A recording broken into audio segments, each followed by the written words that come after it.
26 जनवरी को दिल्ली में निकली किसान परेड और उसमें हुई हिंसा से हरियाणा की राजनीति और गर्म हो चली है।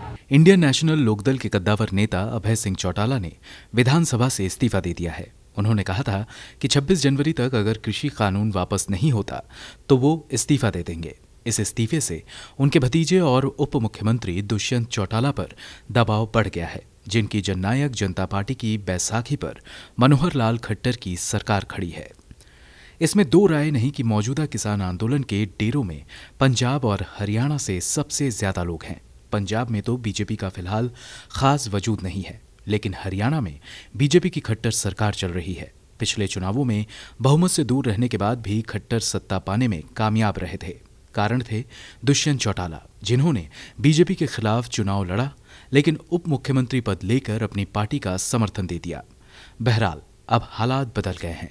कृषि कानूनों के संसद में पारित होने के बाद से ही मानो हरियाणा के किसानों ने बीजेपी को दुश्मन मान लिया है। गुस्सा इतना ज्यादा है कि नेताओं का घर से निकलना बंद हो गया है।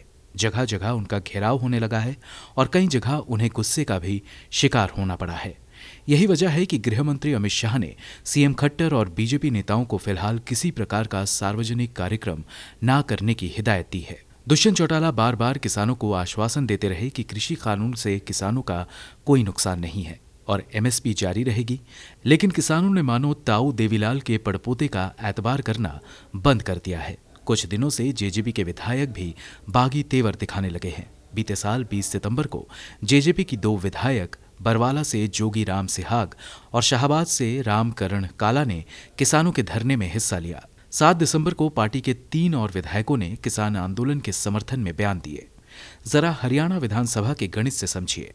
हरियाणा में 90 विधानसभा की सीटें हैं और बहुमत का आंकड़ा है 46 सीट। बीजेपी के पास है 40 सीट, यानी बहुमत से 6 कम। लेकिन बीजेपी को 10 सीटों वाली जेजेपी का समर्थन है। इसके अलावा राज्य में 6 निर्दलीय भी हैं, जो आमतौर पर बीजेपी के ही साथ माने जाते रहे हैं।